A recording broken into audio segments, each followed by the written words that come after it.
Ahoy, mateys! Welcome back to my channel.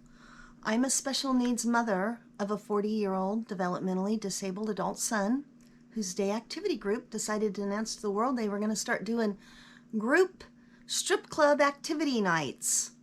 And I called all the protective places and they all told me it's just fine. Day activity groups and group homes for people that need 24/7 care due to their developmental disability and their intellectual disability. They can go to strip clubs as a field trip with the employees and the clients, and it's all just fine. I disagree. So with all this stuff going on in Minnesota, see, Nick Shirley didn't break the story. He just read the news. I have an article from September. I have an article right here from September 26th, 2025.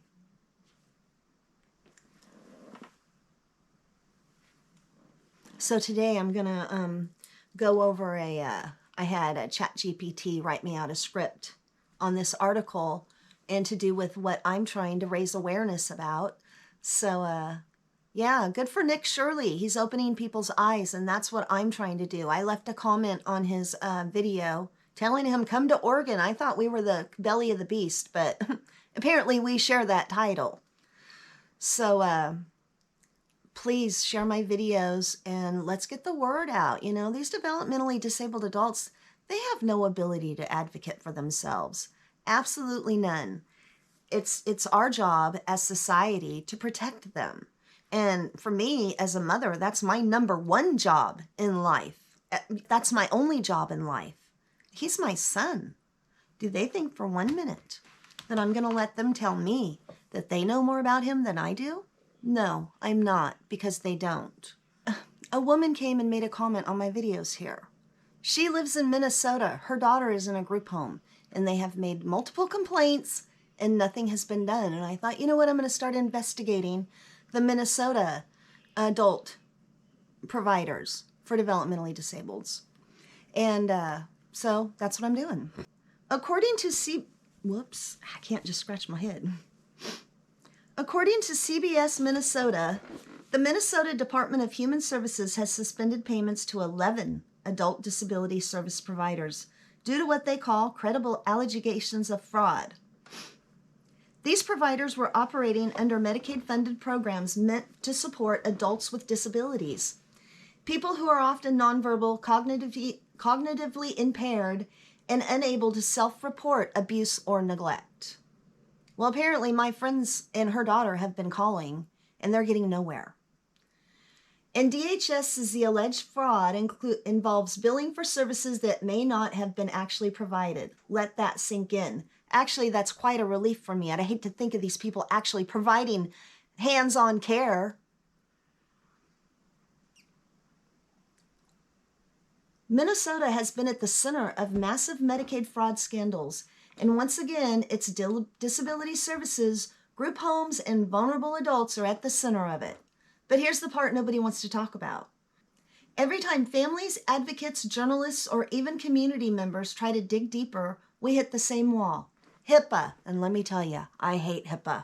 I hate HIPAA with a passion. This is the most stupidest law, and I believe it's all part of this to brainwash people, to transgender their kids, and to make the community believe that strip clubs for special needs adults is an okay activity. We're told we can't release details, we can't name providers, we can't confirm complaints, we can't discuss individual cases. And yes, HIPAA is important, medical privacy matters, but HIPAA was never meant to be used as a shield for systemic fraud or a way to make it harder for mothers like me to get medical care for my son because I have to sign that stupid paper every year. It's not working out. HIPAA needs to go. Here's the reality. The people most affected by fraud and disability services cannot advocate for themselves. Families are often locked out of information, ignored when they raise concerns, told investigations are confidential, and warned not to discuss details publicly. So who's left to catch fraud? Who? Tell me who.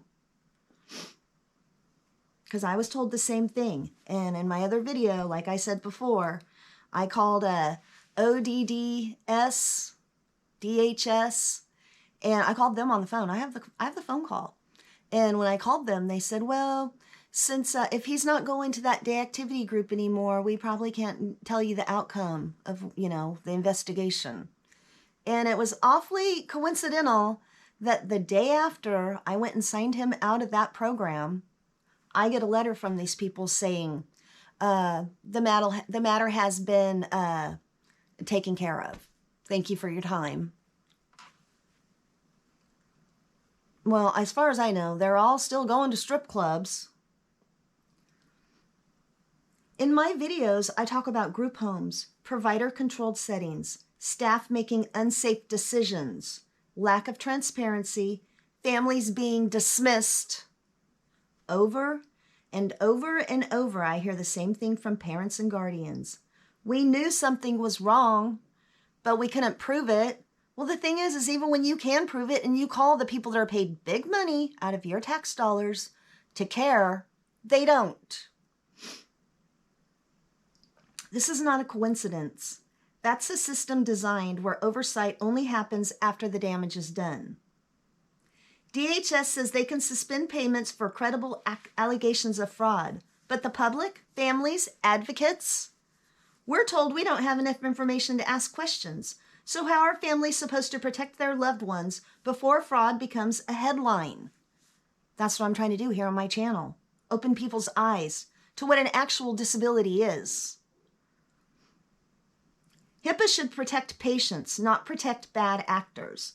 There has to be a balance where patterns of fraud can be identified, providers can be held publicly accountable, families can research where their loved ones are placed, and transparency exists without exposing private medical details. Right now, that balance does not exist. The suspension of payments to these 11 providers didn't come out of nowhere. It came after years of complaints, warnings, and red flags, most of which were never visible to the public. If we truly cared about people with disabilities, we have to stop pretending that silence equals safety. Because when no one is allowed to look, no one is allowed to question, and no one is allowed to verify, fraud thrives.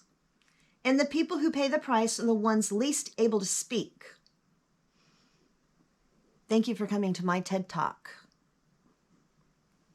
My first official piratey TED Talk. I did some research of the licensing complaints that I could see. And anyways, most of the licensing, I guess those are licensing violations, so those wouldn't be the complaints. I'm learning about this stuff just like you. Anyways, so this is on my continuing investigation to provide safety for the IDD community in the United States of America, developmentally, intellectually disabled adult Americans. They deserve safety, and that is not what we're being offered. Thanks for coming to my video.